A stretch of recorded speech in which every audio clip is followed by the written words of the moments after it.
It's incredibly easy to just brush off bad behavior when you actually care about someone. But there is a really thin line between someone just having a bad day and someone engaging in intentional harm. Today, we're taking an unflinching look at 5 warning signs you simply cannot afford to ignore in your relationships. So, I want you to really ask yourself right now, are you ignoring the warning signs? Sometimes we get so caught up in the idea of a relationship that we start putting up with things we never thought we would. We make excuses, we rationalize, but it's time to take a hard look at what you might be putting up with in your own life, or even what your friends might be experiencing right now. Okay, let's dive into this. Here is our roadmap. First, the reality of ignoring the signs. Next, criticism and twisted truths. Then, the trap of control, followed by dismissed feelings and blame, and finally, how to prioritize your peace. Part 1. Ignoring the warning signs and the reality of relationship red flags. Moving on to Part 2. Criticism and twisted truths, which is really about when words become weapons. A toxic partner doesn't just critique random things. They go right for your foundation. They'll mock your outfits to make you insecure about your body. They'll criticize your friendships just to isolate you. They'll even belittle your college or career dreams to chip away at your confidence.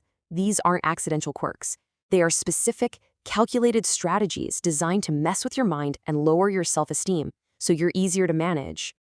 And this criticism isn't helpful advice from someone who wants the best for you. It's constant, and it is uncalled for. You did absolutely nothing to deserve that kind of treatment.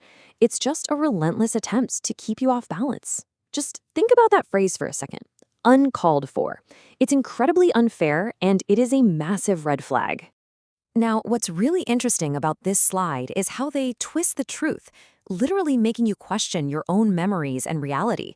This is classic gaslighting. They do something wrong, but they spin the story so aggressively that you end up wondering if you're the crazy one. You might even find yourself apologizing for their mistake.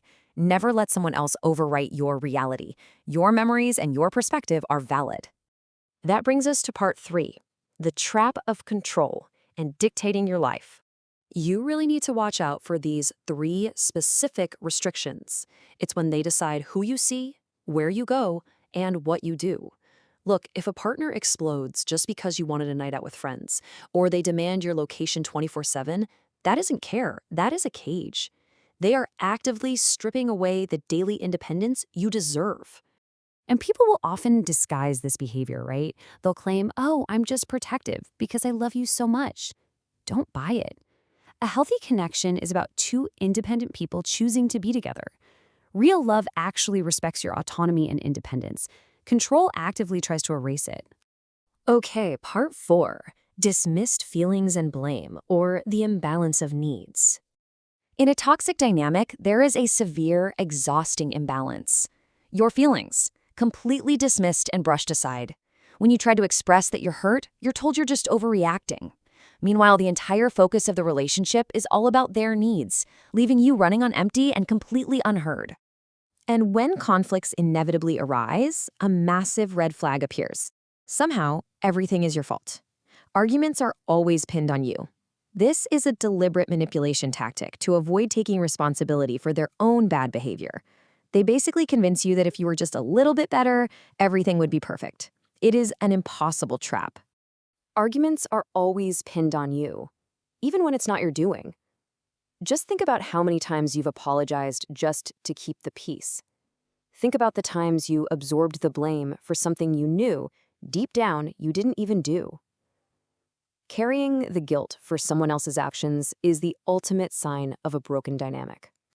So the crucial point is Part 5. Prioritize your own peace and taking action. Here is exactly how you take your power back. Step 1. Recognize the signs. You literally cannot fix a problem you refuse to see. By understanding things like criticism, gaslighting, control, neglect, and blame, you're already fighting back. Step 2. Set hard boundaries. Decide exactly what you will and will not accept in your life, and hold that line, even when it's super uncomfortable. And Step 3. Prioritize your peace. A healthy relationship should bring you joy and support, not constant, exhausting anxiety. You have got to put your own mental and emotional well-being first. I want to leave you with one final question today. Are you prioritizing your peace, or are you still ignoring the red flags? It is a really tough question, I know, but it's the only one that matters if you want to build a healthy future. Evaluate your boundaries today. Stop putting up with intentional harm disguised as love, and start demanding the respect you actually deserve.